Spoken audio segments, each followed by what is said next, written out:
Ya Pak, terima kasih.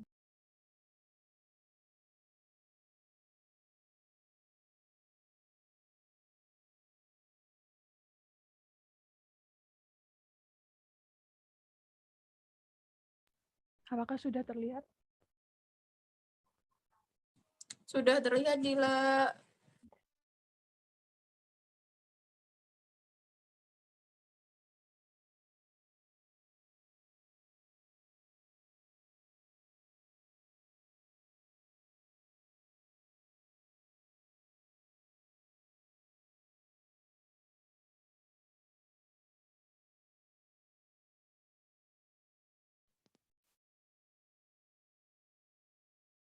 Ya, Assalamualaikum warahmatullahi wabarakatuh.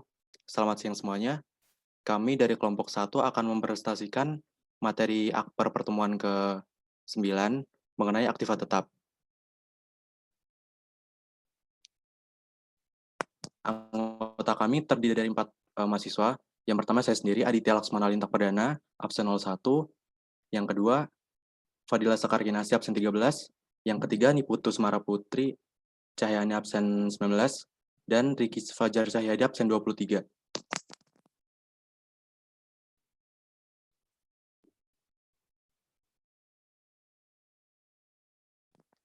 Yang pertama, saya akan membahas mengenai aset tetap berwujud dalam akuntansi. Sesuai dengan APSAK nomor 16 revisi tahun 2007, pengakuan aset tetap secara akuntansi menyatakan bahwa aset tetap adalah aset berwujud yang diperoleh dalam bentuk siap pakai atau dengan dibangun terlebih dahulu yang digunakan dalam operasi perusahaan, tidak dimaksudkan untuk dijual dalam rangka kegiatan normal perusahaan, dan mempunyai masa manfaat lebih dari 1 tahun. Next.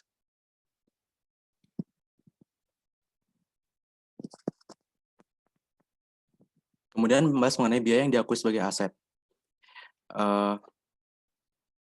Sebelumnya, biaya perolehan atau kos, yaitu jumlah kas atau setara kas yang dibayarkan atau dinilai wajar dari imbalan lain yang diserahkan untuk memperoleh suatu aset pada saat perolehan atau konstruksi.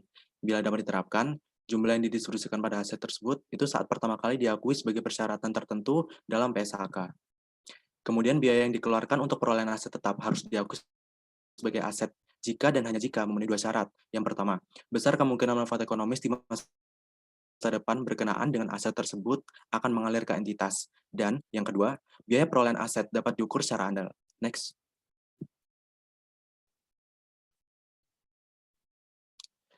Harga perolehan.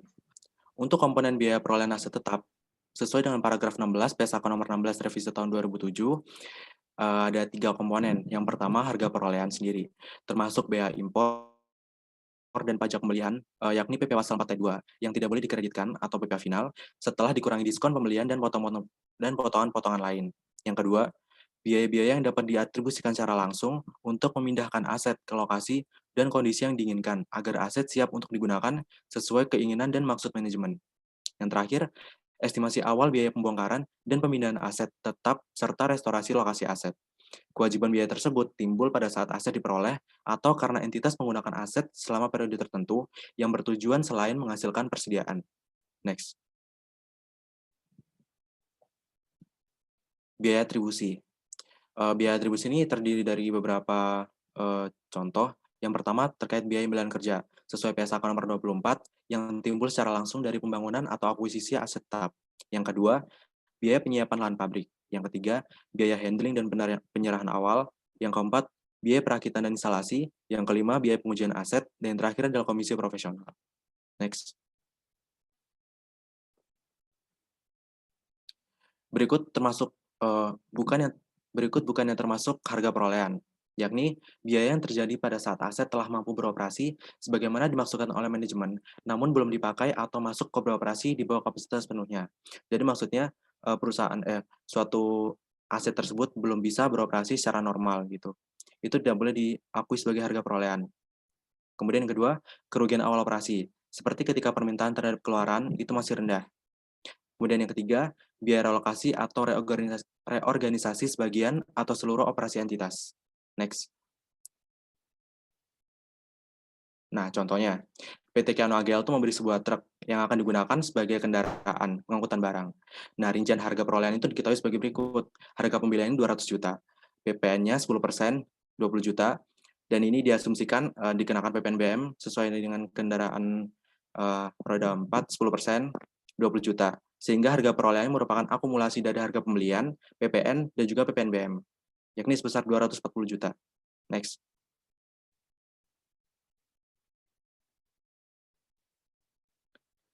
Untuk pengukuran biaya perolehan sendiri itu ada 5.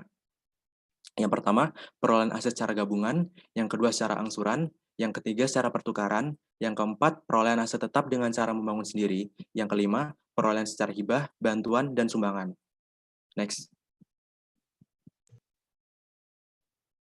Nah, kali ini kita akan bahas yang pertama, yakni perolehan aset tetap secara gabungan.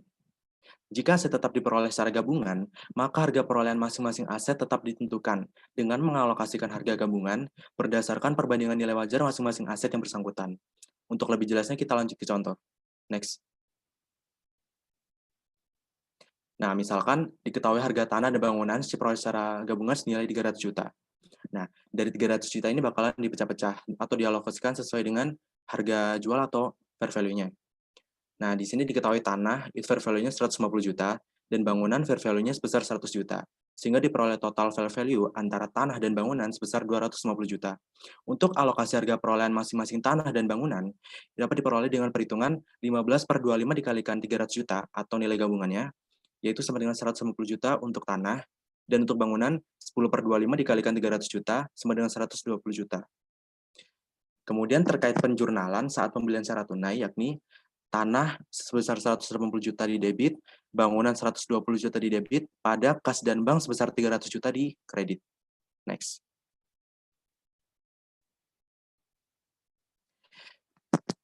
Kemudian yang kedua, perolehan aset tetap secara angsuran. Nah, aset tetap yang diperoleh secara angsuran perlu diperhatikan juga mengenai kontrak pembeliannya. Contohnya, si Atta Halilintar ini membeli aset tetap berupa mobil dengan harga perolehan sebesar 120 juta, dibayar dalam 24 kali angsuran, dengan angsuran pokok 5 juta per bulan, dan bunganya sebesar 12% per tahun secara konstan. Next.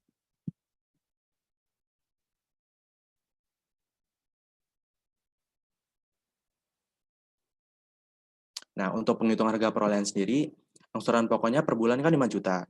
Terus bunganya pada angsuran pertama, itu kan 1/12 dikalikan 12%, bunga per tahunnya, dikalikan 120 juta, yakni sebesar 1.200.000 untuk angsuran pertama. Sehingga jumlah pembayaran pada angsuran pertama sebesar 5 juta ditambah 1.200.000 sama dengan 6.200.000. Di angsuran kedua, angsuran pokoknya tetap 5 juta, kemudian bunganya 1/12 dikalikan 12% dikalikan sisanya. Jadi kan tadi kan pada waktu angsuran pertama kan udah dikurangi 5 juta kan angsuran pokoknya. Jadinya tinggal 115 juta. 1/12 dikalikan 12% dikalikan 115 juta. Dihasilkan 100.150.000. Sehingga jumlah pembayaran pada angsuran kedua menjadi 6.150.000. Next.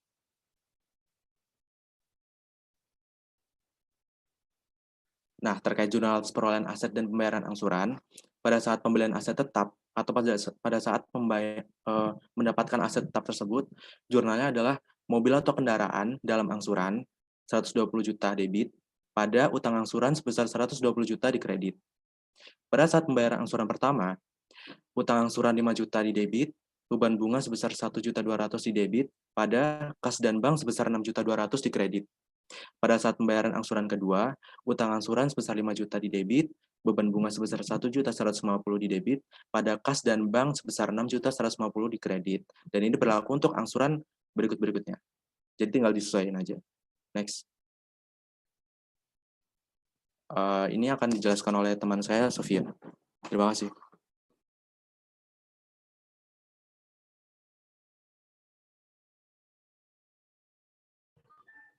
Lalu selanjutnya untuk memperoleh aset tetap, selain yang disebutkan dari teman saya tadi, itu ada secara pertukaran. Jadi menurut PSAK nomor 16, revisi dari tahun 2007, suatu aset tetap dapat diperoleh dengan pertukaran penuh atau pertukaran sebagian. Jadi biaya diukur pada nilai wajar aset yang dipertukarkan atau diperoleh yang paling andal sebanding dengan nilai wajar aset yang dipertukarkan setelah disesuaikan dengan jumlah setiap kas atau setara kas yang ditransfer. Next.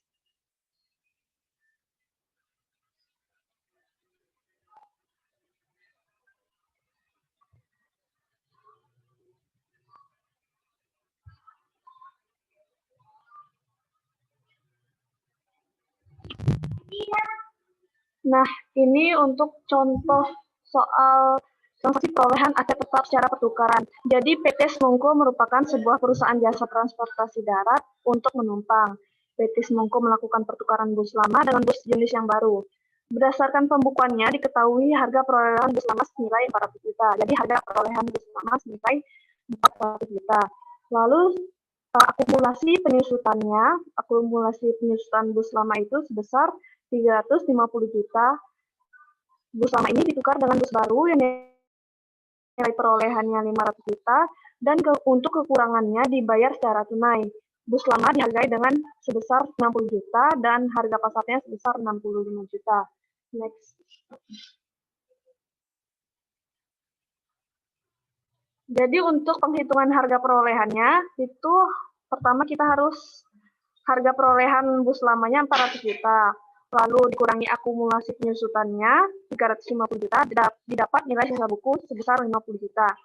Lalu harga tukar tambah bus lama itu adalah 60 juta, jadi kita dapat laba pertukaran 10 juta. Harga bus baru yang akan ditukar itu adalah 500 juta, harga tukar tambah bus lama 60 juta, maka uang tunai yang harus ditambah itu sebesar 440 juta. Next. Pembuatan jurnalnya itu didebit akumulasi penyusutan sebesar 350 juta dan bus baru sebesar 500 juta. Dan di kredit itu ada kas dan bank sebesar 440 juta, bus lama 400 juta, dan laba pertukaran 10 juta. Next. Lalu berikutnya ini perolehan aset tetap dengan cara membangun sendiri atau kita biasa mendengarnya dengan kegiatan membangun sendiri. Jadi biaya perolehan suatu aset tetap terdiri atas harga belinya dan setiap biaya dapat diatribusikan secara langsung dalam membawa aset tersebut ke kondisi yang membuat aset dapat bekerja untuk penggunaan yang dimaksudkan. Jadi kegiatan membangun sendiri ini merupakan objek pajak pertambahan nilai atau PPN. Next.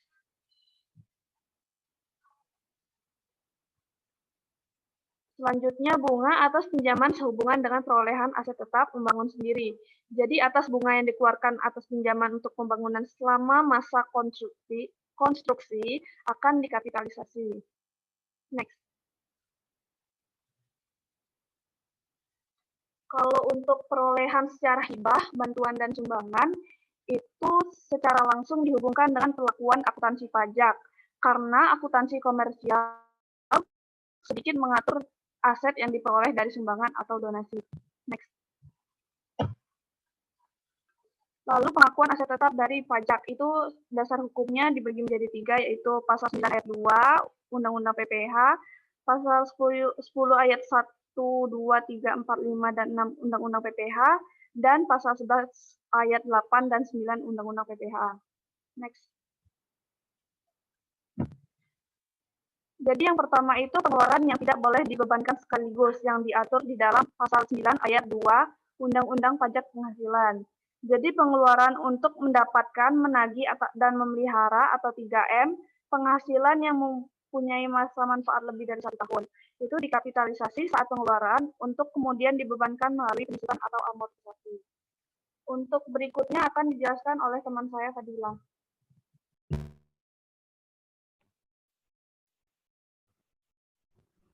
Selanjutnya kita akan membahas mengenai nilai perolehan atau pengalihan aset yang diatur dalam pasal 10 ayat 1 sampai 6 Undang-Undang PPH. Nah, di sini ada 3 nilai untuk menentukan pengalihan aset. Yang pertama nilai wajar atau harga pasar untuk perolehan yang dipengaruhi hubungan istimewa. Kriteria hubungan istimewa sendiri ini diatur dalam pasal 18 ayat 4.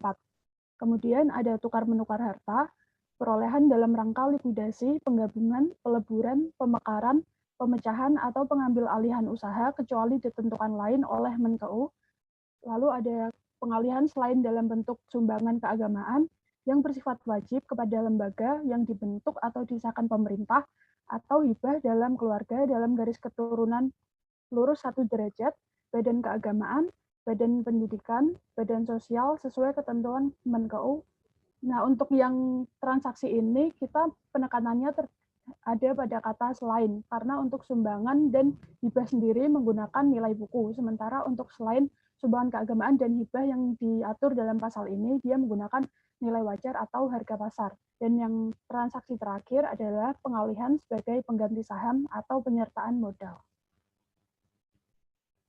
Selanjutnya ada nilai sisa buku untuk mengukur pengalihan aset atas pengalihan dalam bentuk sumbangan keagamaan yang bersifat wajib kepada lembaga yang dibentuk atau disahkan pemerintah atau hibah kepada keluarga dalam garis keturunan lurus 1 derajat, badan keagamaan, badan pendidikan, badan sosial sesuai ketentuan Menkeu dan juga warisan. Dan yang terakhir nilai perolehan yang dihitung secara rata-rata atau average method atau FIFO untuk perolehan persediaan dan penghitungan harga pokok penjualan. Kalau yang ini tergantung perusahaannya, dia menggunakan average method atau FIFO. Selanjutnya ada pengalihan umum aset tetap yang diatur dalam pasal 11 ayat 8 dan 9 Undang-Undang Pajak Penghasilan. Untuk pengalihan yang bersifat umum sendiri, dia menggunakan nilai sisa buku yang diakui sebagai kerugian dan nilai penjualan atau nilai penggantian asuransi yang diakui sebagai penghasilan. Ini contohnya seperti involuntary disposal, misalnya perusahaan mempunyai mesinnya itu rusak karena terkena banjir. Maka nilai mesin rusak tadi dia dihitung menggunakan nilai buku sebagai kerugian, dan apabila nilai mesin tersebut dijual atau mendapatkan penggantian asuransi, maka hasil penjualan dan penggantian asuransi itu diakui sebagai penghasilan. Namun jika nilai penghasilan asuransi baru diketahui di masa mendatang, maka pencatatan kerugian atau penghasilan dapat dilakukan di masa mendatang berdasarkan izin Dirjen Pajak, karena dia akan menunggu kepastian harga hasil penggantian asuransinya. Kemudian ada pengalihan khusus aset tetap yang diatur dalam pasal 11 ayat 10 Undang-Undang Pajak Penghasilan. Di sini mengatur pengalihan dalam bentuk sumbangan keagamaan yang bersifat wajib kepada lembaga yang dibentuk atau disahkan pemerintah atau hibah kepada keluarga dalam garis keturunan lurus 1 derajat, badan keagamaan, badan pendidikan, badan sosial sesuai ketentuan Menkeu dan atas warisan. Tapi beda dengan pengalihan yang bersifat umum tadi, untuk pengalihan yang bersifat khusus ini, dia nilai sisa bukunya tidak diakui sebagai kerugian oleh pihak yang melakukan pengalihan.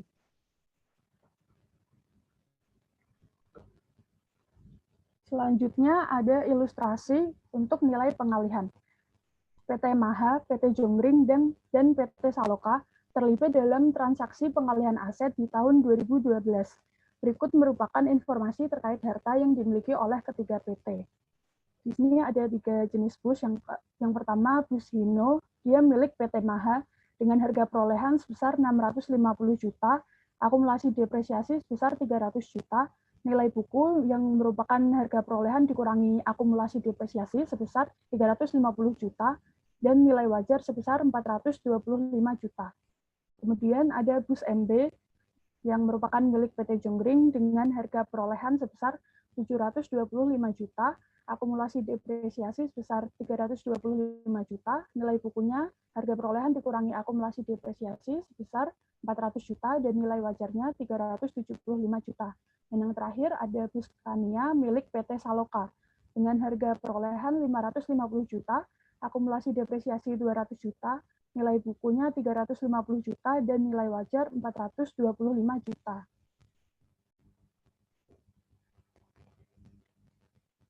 Soal yang pertama, bus Hino dipertukarkan dengan bus Scania. Karena dia dipertukarkan, maka dia termasuk ke dalam tukar-menukar harta, maka dia nilai perolehannya dihitung dengan menggunakan nilai wajar. Jadi, keuntungan yang diakui oleh PT Maha adalah nilai wajar dikurangi dengan nilai buku. Nilai wajarnya sebesar 425 juta, dikurangi dengan nilai buku sebesar 350 juta. Maka PT Maha mencatat keuntungan sebesar 75 juta. Lalu PT Saloka, dia mengakui keuntungan sebesar 75 juta yang didapat dari nilai wajar dikurangi dengan nilai buku, yaitu sebesar 425 juta dikurangi dengan 350 juta, hasilnya dia mendapat keuntungan sebesar 75 juta. Yang kedua, bus MB dijual kepada PT Maha dengan nilai kontrak sebesar 325 juta akibat hubungan istimewa.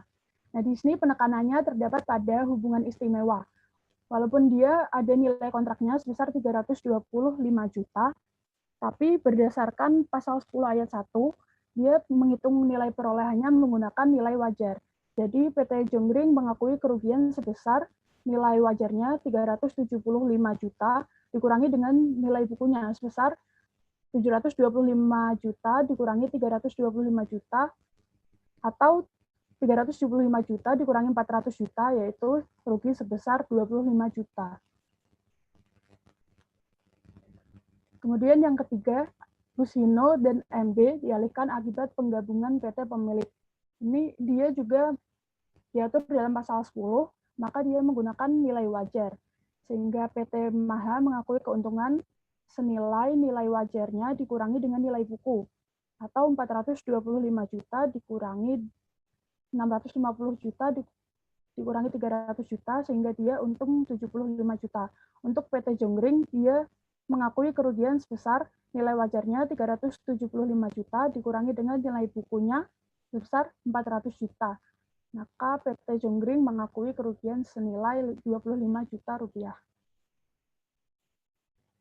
Dan yang keempat, Busino dan Bus MB dialihkan akibat penggabungan PT pemilik yang diakui Menko memenuhi unsur pooling of interest. Karena dia memenuhi unsur pooling of interest, maka nilai perolehannya yang dicatat menggunakan nilai sisa buku. Karena nilai sisa buku dikurangi nilai sisa buku 0, maka baik PT Maha maupun PT Jonggring tidak mengakui keuntungan atau kerugian. Yang kelima, Buskania dialihkan kepada PT Jonggring sebagai bentuk penyertaan modal atas 1.000 lot saham dengan nominal 400 per lembar saham. Untuk PT Saloka, dia mengakui keuntungannya senilai nilai wajar dikurangi nilai buku sebesar 425 juta dikurangi 350 juta. Maka dia mengakui keuntungan sebesar 75 juta. Untuk PT Jonggringnya, dia karena menggunakan model 1.000 lot saham dengan nominal 400 per lembar, maka PT Jonggring harus mencatat nilai share capital sebesar 1.000 lot dikali dengan 1 lot, kan 100 lembar, maka 1.000 dikali 100 dikali 400 lembar per saham. Sehingga nilai share capitalnya sebesar 40 juta rupiah. Untuk nilai share premiumnya, dia berasal dari nilai wajarnya sebesar 425 juta dikurangi dengan share capitalnya sebesar 40 juta, yaitu sebesar 385 juta rupiah. Dan yang terakhir, Buskania dihibahkan kepada badan sosial yang diakui Kemenkeu. Dia diatur dalam pasal 11. Maka dia menghitung nilai perolehannya dengan nilai sisa buku. Sehingga dia menghitungnya dengan harga perolehan dikurangi dengan akumulasi depresiasi. Harga perolehannya 550 juta, akumulasi depresiasinya 200 juta, sehingga nilai sisa bukunya 350 juta. Dan dia, PT Saloka, tidak mengakui keuntungan karena dia mencatatnya dengan menggunakan nilai sisa buku. Kemudian nilai perolehan PPN dan PPNBM. Kan atas pembayaran atas perolehan aset ini ada komponen yang dikapitalisasi atau dibebankan, dan tidak dikapitalisasi dan tidak dibebankan. Untuk komponen yang dikapitalisasi ini dia bersifatnya tetap, dia terdiri dari biaya pokok aset dan biaya pendukung seperti instalasi dan angkutan. Kemudian ada komponen lain yang dia dikapitalisasi atau dibebankan yang terdiri dari PPNBM, pajak lain berupa bea masuk, dan PPN masukan yang tidak dapat dikreditkan. Kemudian komponen yang tidak dikapitalisasi dan tidak dibebankan berupa PPN masukan yang dapat dikreditkan. Untuk ilustrasinya, contohnya yaitu CV Elbrus melakukan pembelian kendaraan secara impor menggunakan API dengan nilai kontrak $4.100. Perusahaan menanggung biaya asuransi dan pengangkutan masing-masing 10% dan 15% dari kos ditambah biaya masuk Rp15.750.000.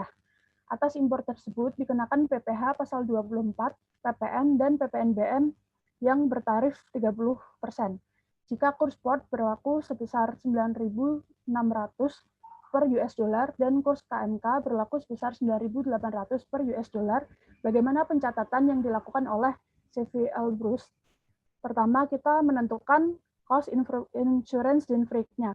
Untuk cost-nya sebesar 4.100, insurance-nya sebesar 10% dari 4.100, maka dia 410, dan freight-nya sebesar 15% dari 4.100, yaitu 615.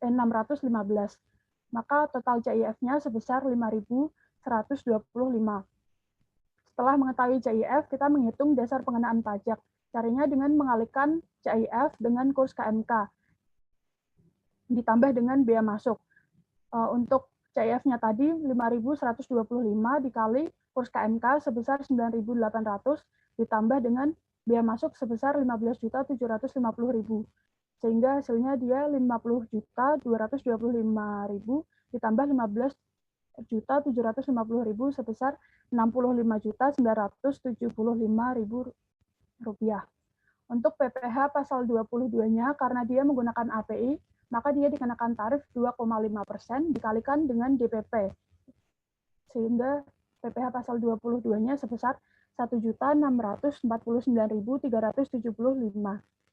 Untuk PPN-nya bertarif 10% dikalikan dengan DPP.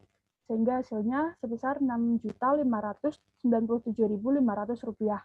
Untuk PPNBM-nya, tarifnya sudah tersedia di soal sebesar 30% dikalikan dengan DPP, sehingga PPNBM-nya sebesar 19.792.500. Untuk nilai dikapitalisasinya, dia kan pencatatan menurut akuntansi, sehingga dia menggunakan kurs spot atau kurs tengah BI. Maka perhitungannya dia dengan mengalihkan CIF dengan kurs spot, ditambah dengan biaya masuk, ditambah dengan ini 19.792.500, sehingga hasilnya sebesar 84.742.500. Untuk jurnal yang dicatat terdiri dari kendaraan, pajak kendaraan sebesar 84.742.500, pajak dibayar di muka, PPh pasal 22 sebesar 1.649.375, PPN masukan sebesar 6.597.500 dan di kredit terdapat kas sebesar 92.989.375. Ini catatannya DPP menggunakan kurs KMK dan pencatatan akuntansi yang nilai kapitalisasi ini dia menggunakan kurs tengah BI. Selanjutnya akan dibahas oleh teman saya. Selanjutnya kita akan membahas terkait harga perolehan atau harga penjualan.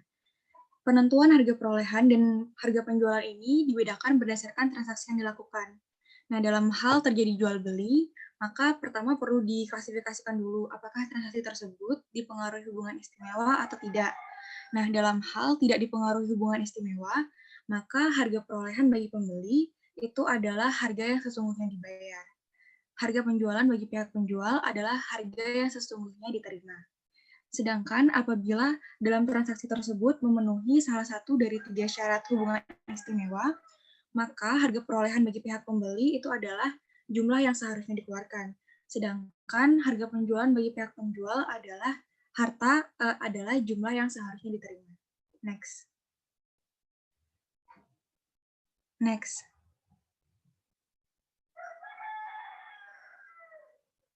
Nah, tadi kalau berdasarkan terjadinya jual beli, apabila terjadi tukar-menukar harta, maka bagi pihak pembeli, harga perolehan itu adalah harga yang seharusnya dikeluarkan berdasarkan harga pasar. Sedangkan bagi pihak penjual adalah harga yang seharusnya diterima berdasarkan harga pasar. Next. Nah, kemudian kita akan membahas terkait penyusutan aset tetap. Menurut PSAK nomor 16 sesuai revisi 2007, penyusutan itu adalah alokasi sistematis jumlah yang dapat disusutkan dari suatu aset selama umur manfaatnya. Ada beberapa syarat aset tetap berwujud itu bisa dilakukan penyusutan. Yang pertama, aset tetap berwujud tersebut diharapkan digunakan selama lebih dari 1 tahun, 1 periode akuntansi. Yang kedua, memiliki suatu masa manfaat yang terbatas. Jadi itu kenapa tanah tidak dilakukan penyusutan. Yang ketiga, ditahan oleh perusahaan untuk digunakan dalam produksi atau memasok barang dan jasa untuk disewakan atau untuk tujuan administrasi. Next. Nah, penyusutan aset ini dimulai pada saat aset berada pada lokasi dan kondisi yang sudah diinginkan agar aset siap digunakan sesuai dengan keinginan dan maksud manajemen. Next. Ada beberapa metode penyusutan sesuai ketentuan komersial. Yang pertama itu berdasarkan waktu, dan yang kedua berdasarkan penggunaan. Untuk yang berdasarkan waktu, pertama ada metode garis lurus. Nah, pada dasarnya, penghitungan biaya penyusutan ini adalah dengan cara mengalihkan tarif penyusutan dengan dasar penghitungan penyusutan. Untuk metode garis lurus, tarif penyusutannya itu dihitung dengan cara 100% dibagi masa manfaat. Nah, itu dikalikan dengan dasar penghitungan penyusutan, yaitu harga perolehan dikurangi dengan nilai residu. Yang kedua, ada metode jumlah angka tahun. Ini penghitungan biaya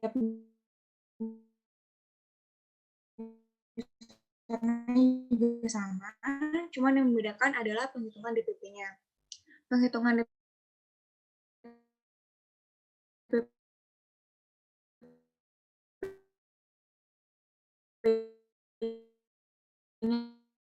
itu adalah harga perolehan di bond atau double declining. Itu berdasarkan penggunaannya. Jadi metode yang pertama itu adalah metode jam jasa atau service hour. Penentuan tarif penyusutannya ini adalah pertama harga perolehan dikurangi nilai residu, kemudian dibagi dengan estimated service life. Yang kedua adalah metode unit produksi. Ini dasar penyusutannya sama, harga perolehan dikurangi nilai residu. Kemudian untuk tarif penyusutannya itu adalah jumlah produksi sebenarnya dibagi dengan jumlah kapasitas produksi. Next. Nah, kalau tadi itu adalah penyusutan aset tetap sesuai dengan ketentuan komersial, akuntansi komersial. Kalau sekarang kita akan membahas penyusutan aset tetap berdasarkan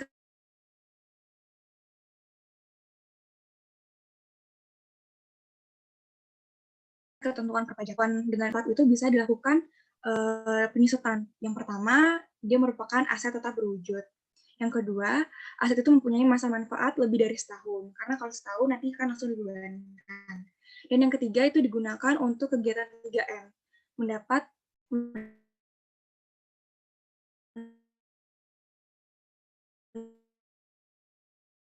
lagi dan memelihara penghasilan. Itu bisa disusutkan. Nah, nanti pada koreksi fiskal ini akan menjadi beda tetap, karena memang berbeda dari ketentuannya. Yang pertama itu ada aset tetap perusahaan berupa kendaraan yang dikuasai dan dibawa pulang pegawai, termasuk juga yang ada di daerah terpencil. Nah, yang kedua itu adalah aset tetap perusahaan berupa rumah yang terletak bukan di daerah terpencil, yang ditempati pegawai yang tidak diberi tunjangan oleh perusahaan. Next. Nah, ini adalah rangkuman penyusutan berdasarkan ketentuan pajak. Jadi, segala pengeluaran untuk pembelian, pendirian, penambahan, perbaikan, atau perubahan harta berwujud, kecuali tanah, yang berstatus hak milik, hak guna bangunan, hak guna usaha, dan hak pakai, yang dimiliki dan digunakan untuk 3M penghasilan, dengan masa manfaat lebih dari setahun, itu dilakukan dalam bagian-bagian yang sama besar selama masa manfaat yang telah ditentukan. Nah, itulah dilakukan kegiatan penyusutan. Next.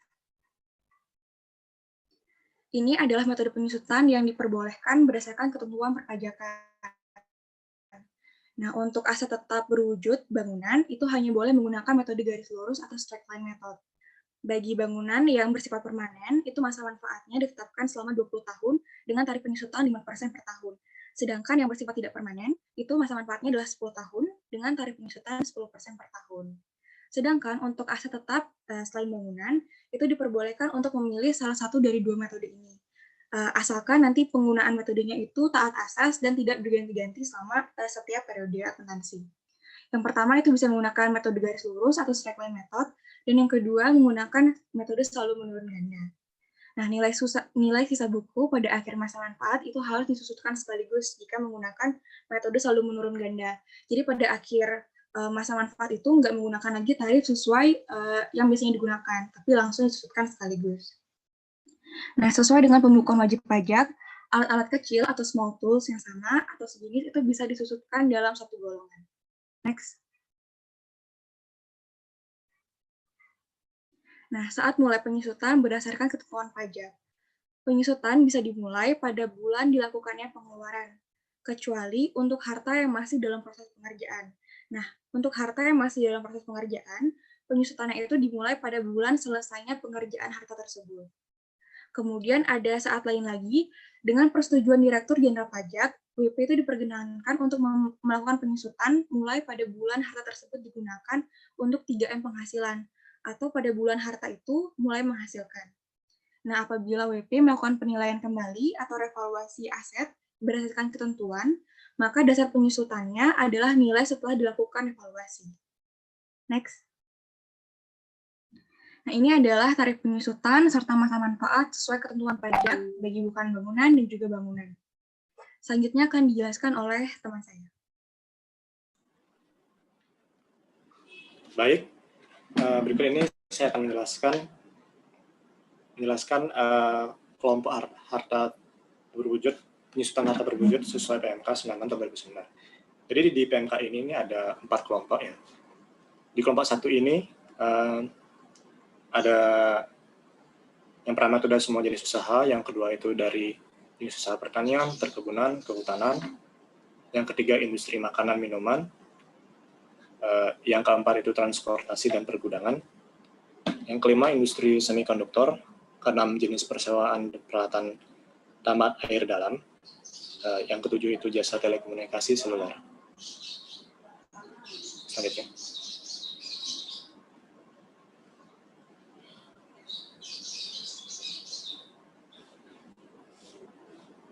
Oke, jadi kurang lebihnya kelompok-kelompok ini bisa dilihat di PMK 96 tahun 2009 atau bisa lihat di PPT ini.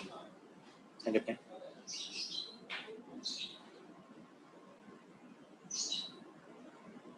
Selanjutnya.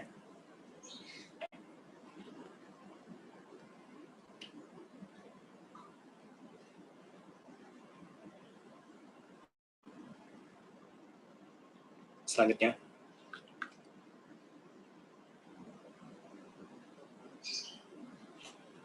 Oke, jadi ini adalah ketentuan fiskal terkait penyusutan aset. Jadi yang seperti saya bilang, yaitu dari PMK 96 tahun 2009. Nah, bagaimana kalau jenis aset ini tidak ada dalam daftar penyusutan aset tetap tersebut? Jadi, WP itu bisa mengajukan permohonan ke DJP atau kalau tidak mengajukan, maka aset tersebut masuk dalam kelompok 3, yaitu penyusutan yang 16 tahun. Selanjutnya. Nah, ketentuan fiskal terkait penyusutan aset ini ada beberapa ketentuan. Yang pertama itu tentunya tidak boleh ada nilai sisa atau nilai residu. Yang kedua, nilai aset itu disusutkan sekaligus pada akhir masa manfaat jika penyusutannya menggunakan metode saldo menurun. Yang ketiga, perubahan metode penyusutan secara fiskal itu diperbolehkan sepanjang mendapat persetujuan dari Dirjen Pajak. Yang keempat, butuh penggantian asuransi, nilainya itu dibandingkan dengan NBR. Yang kelima, perubahan metode penyusutan secara fiskal diperbolehkan sepanjang mendapat persetujuan dari Dirjen Pajak. Yang keenam, penyusutan peralatan kecil tadi, seperti yang dibilang Mas Semara, itu bisa dijadikan satu kelompok. Selanjutnya. Yang ketujuh itu, jika ada penghentian atau penurunan produksi, tidak akan menunda atau menangguhkan penyusutan aset. Ini diatur dalam SE 2 tahun 1992. Yang kedelapan, penyusutan aset berupa handphone bagi pegawai itu tergolong dalam penyusutan aset kelompok 1, namun harus disusutkan sebesar 50% dari harga perolehan. Ini diatur dalam CAP 220 tahun 2002. Yang kesembilan, penyusutan aset berupa sedan atau kendaraan yang dipakai oleh pegawai tertentu tergolong dalam penyusutan aset kelompok 2. Namun lagi-lagi harus disusutkan sebesar 50% dari harga perolehan. Ini juga diatur di CAP 220. Terus yang terakhir, penyusutan aset berupa kendaraan yang terjemput pegawai yang tergolong dalam penyusutan aset kelompok 2. Nah, kalau ini disusutkan secara penuh. Ini juga diatur di CAP 220. Selanjutnya.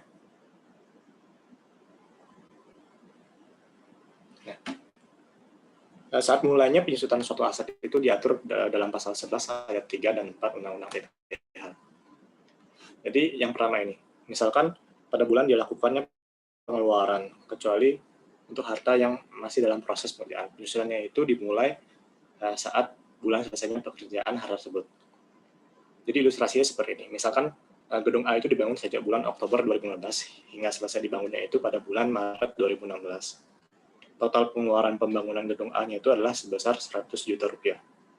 Nah, gedung A ini disebutkan berdasarkan harga perolehan atau pengeluaran untuk membangun gedung tersebut. Penyusutan gedungnya itu dimulai pada bulan Maret tahun pajak 2016, yaitu saat gedung A selesai dibangun. Terus yang kedua, WP itu diperkenankan untuk menyusutkan asetnya saat bulan harta tersebut mulai menghasilkan atau digunakan untuk kegiatan 3M jika sudah disetujui oleh Dirjen Pajak.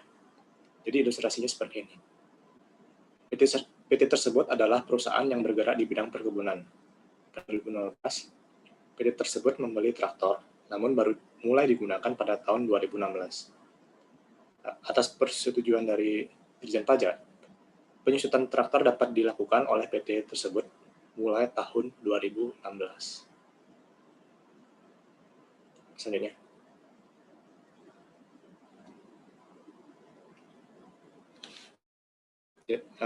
Metode penyusutan aset secara fiskal pertama metode saldo menurun dan metode garis lurus. Jadi kalau metode saldo menurun itu kalau ilustrasinya misalkan harga perolehan mesin yang tergolong dalam kelompok 1 adalah sebesar 150 juta yang aset itu diperoleh pada bulan Juli 2018. Tentunya kelompok 1 itu masa manfaatnya adalah 4 tahun. Bila menggunakan saldo menurun, maka tarif penyusutan nilai asetnya itu adalah 50% atau 2 kali dari metode garis lurus khusus untuk kelompok 1. Jadi kalau kelompok 2, maka itu menjadi 8, dan kelompok-kelompok berikutnya juga dikali 2. Selanjutnya.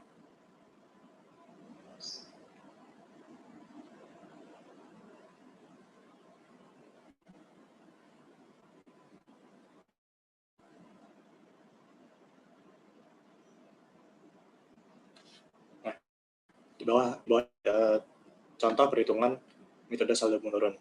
Jadi misalkan dia tuh harga perolehannya 100 juta. Dan dia itu seperti yang saya bilang tadi, dia diperoleh pada bulan Juli 2018. Jadi penyusutan untuk di tahun 2018-nya itu adalah setengahnya. Jadi setengah dari 50% kali 25, 100. Oh ya, setengahnya jadi 75. Terus 2019, dan itu 50% dari 75, jadi 37.500. Terus begitu. Nah, di tahun 2022, di tahun keempat itu, maka disusutkan sekaligus. Selanjutnya.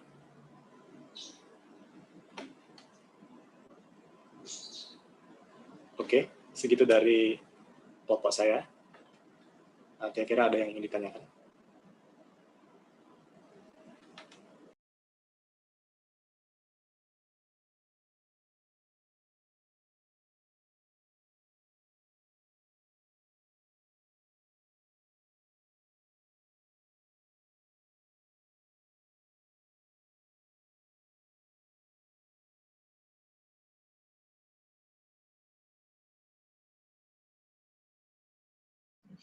Ada yang mau ditanya?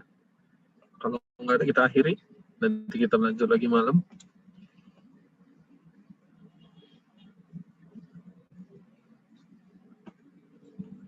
Halo? Nggak ada? Sepertinya tidak ada. Ada? Nggak ada. Oke, kita akhiri dulu. Nanti malam kita lanjut lagi ya. Jam 8. Makasih banyak ya. Assalamualaikum warahmatullahi wabarakatuh. Terima kasih, Pak. Waalaikumsalam warahmatullahi wabarakatuh. Terima kasih, Pak. Waalaikumsalam. Terima kasih, Pak.